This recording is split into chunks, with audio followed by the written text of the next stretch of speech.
Chapter 15, in which a pal finds a pal. Oxy was 6 days old on that eventful day. She was a ball of white fuzz with huge shining eyes rimmed with saffron. Her peak was pale blue. She had two needs, food and Frightful's warm brood patch. And now, at last, she had both. She crawled into her mother's breast feathers and sat quietly. Sam closed down the water wheel early and carried wood to his stone oven to make a fire. The oven sat a few yards away from his table at the four tree stump chairs. All were in the umbra of the magnificent hemlock. When the fire was lit, he wrapped cattail tubers and trout in two large maple leaves and placed them in the oven. Then he rested his elbow on the table and scratched his head. The dark haired man came back to mind. Sam jumped to his feet. Scream! Bait! He said out loud. He thought a moment. It's Aya's time. The poachers are at work for that Arabian agent again.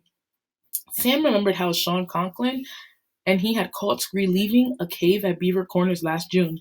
With him was the man called Bait and his friend. That's it. Scree and Bait took the Ayases. He sat down again. Where are they? While his supper cooked, his mind ran over all the possible answers to his question. Bate won't be at his home in Altamont. Too risky. They all know him. He thought harder. Seems he goes incognito, he recalled. He told me he was Leon Longbridge, and he told Joe Cassini he was a government official. He's got to be some place where he can act like somebody else and get away with it. Where's that? The sun went down and the troublesome day was over. Alice came up the twill trail with a basket of sweet wild strawberries from Mr. Strawberry's field.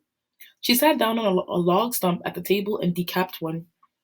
I have a dog, she said, handing Sam the strawberry. A dog? Said Sam, popping it into his mouth, then poking a stick into the trout to test its doneness. I thought you were a pig girl. Pigs are best, said Alice, but this dog is special. Where'd you get him? Remember Hanny? Sam blushed and smiled. Of course I remember Hanny. What about Hanny? Well, she and Hendrik found this dog over near the Hellberg escarpment and took him home.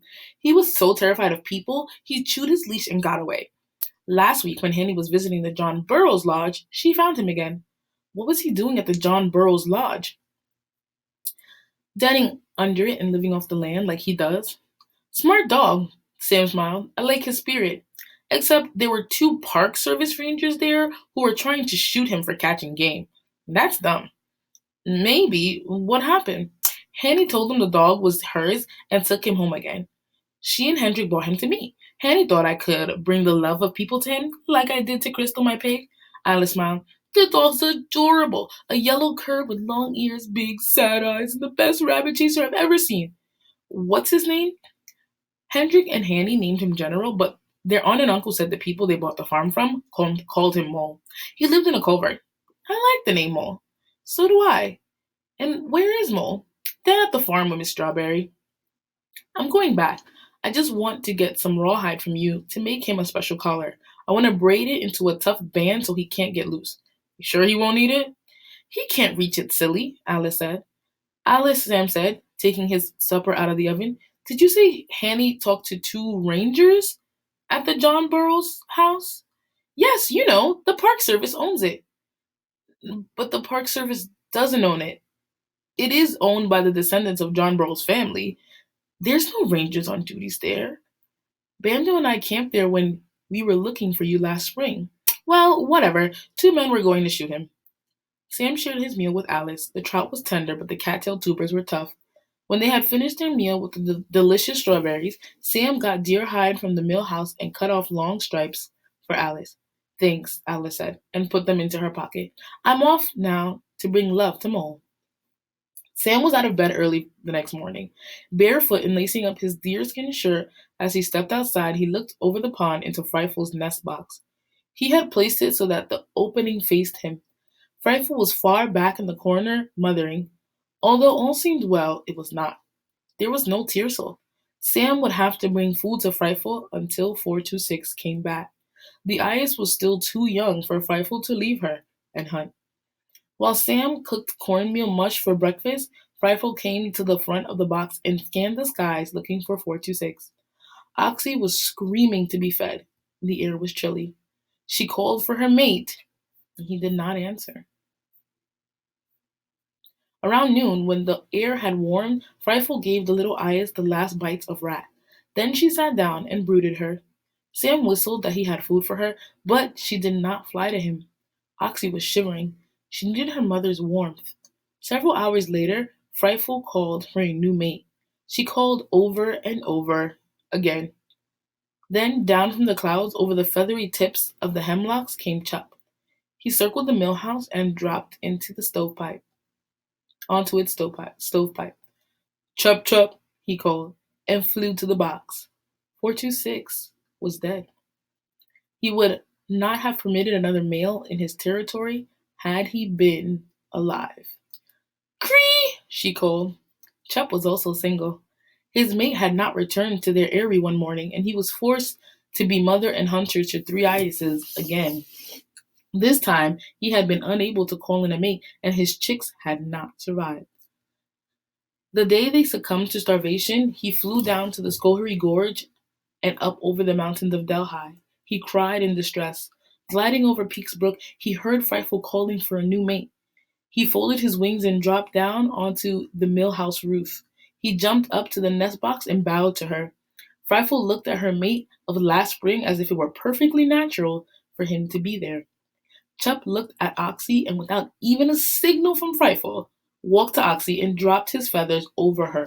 Frightful flew off to hunt. She sped to the abandoned meadow, now pale green with raspberry and young hawthorn leaves. She hovered, watching for game. A rabbit jumped up and darted away. Frightful stooped and did not miss.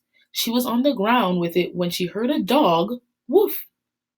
She covered the food with her wings, then looked around. Peering through the bushes at her was Mole, his head twisting in curiosity. He recognized Frightful, and Frightful recognized him. He came toward her. He wanted some rabbit. This was no time to share. Frightful clutched the food in her talons and beak, and with deep wing beats was airborne. She gained altitude, maneuvered, and steered through the trees to the mill house. She and the rabbit landed with a thud in the box. Only Oxy's tail feathers showed beneath Chup. He stood up and without making a sound flew to the top of the hemlock. Frightful fed the eyes. Sam was dipping a water bucket into the mill pond when he saw Chup leave the nest box. Hey, that's Frightful's mate, he exclaimed. Great, I'm relieved of my Tirsu duties and just in time. He hurried to the root cellar and packed his rucksack with enough nuts, venison jerky, and big potato-like Jerusalem artichoke roots to feed himself for 3 or 4 days. He was adding dried apples when he heard a suspicious noise and moved a sack of dry corn. Jesse Coon James, Sam exclaimed. Where have you been all these months?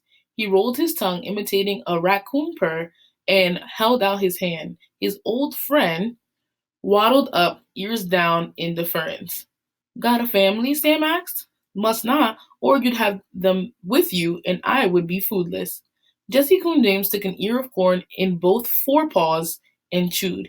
Give me that, you corn bandit, and laughing, he said, and, laughing happily to see his old friend again, picked her up and hugged her. Jessie grabbed the corn tighter.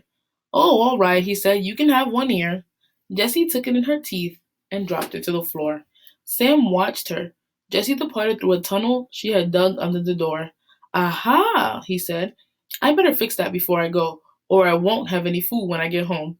Then he added, speaking of fixing things, I'd better remember to remove Frightful's dresses. I don't want anyone to come by here and see her with those on. They'll find me for harboring an endangered species. An hour later, when the hole was mended and Frightful's dresses removed, Molly and Jose were walking across the Delhi Bridge. Molly looked up at the empty nest site. Jose, she asked, we have got to find those baby falcons. How? He asked helplessly. Leon Longbridge has the police looking all over 3 counties and they can't find them. How can we? By remembering things. She rubbed her forehead. Last spring, the newspaper said the sheriff arrested some falcon poachers in a cave at Beaver Corners. I'll bet they're the ones who stole the irises, and I'll bet they're right there now. And just how do we get there? We'll tell Leon Longbridge. He'll take us. He might, said Jose, then beamed. I hope so. I love caves. Leon Longbridge, they learned, had already checked the cave and found nothing. Molly and Jose went back to the bridge to think some more. At the moment, Sam was walking across his mountain meadow when he saw the clinking of a chain. He scanned the field and forest edge. A hawthorn bush trembled He stole up on it. Well, who are you? He said to a dog, whose broken chain was wrapped twice around the hawthorn. The dog wore a braided leather collar. You're Mole, Sam answered himself. That's who you are. Mole wagged his tail. You should be named Houdini. You get out of every leash, collar, and barn you're put in. Smiling broadly, Sam got down on his knees. And here I am, getting you out of this mess. Carefully, he unwound the chain, then gripped it firmly in one hand. He took Mole's chin in the other. You've got a lot of beagle in you, he said. You can be a big help to me on this trip. How about coming along? You can sniff down food for the two of us and maybe a criminal or two. Sam started off. Mole wouldn't budge. Come, Mole, come!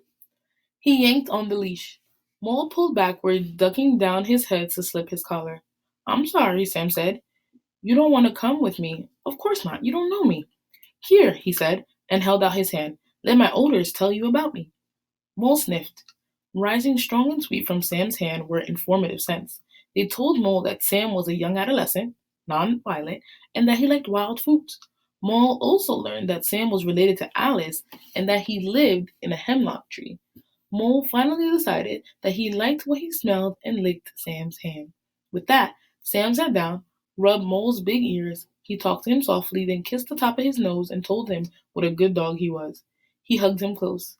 Mole nuzzled his head under Sam's chin and whimpered softly. Thanks, Sam said. I love you too. Can we go now? He asked. Mole's droopy eyes sagged. Sam got up and tugged on his leash, but Mole would not move. He braced all 4 feet and pulled backward. Oh, Sam said, I hear you. You don't like to be tied up. He took off the collar and leash and threw them into the bushes. Mole wagged his tail. Sam patted his head. Now can we go?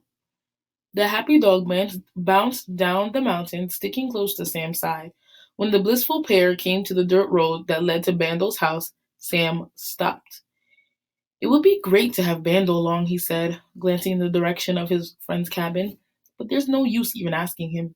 He's not going to leave Zella. She's going to have a baby pretty soon. At sundown, Sam and Mole camped by an abandoned barn on the side of Mount Warren.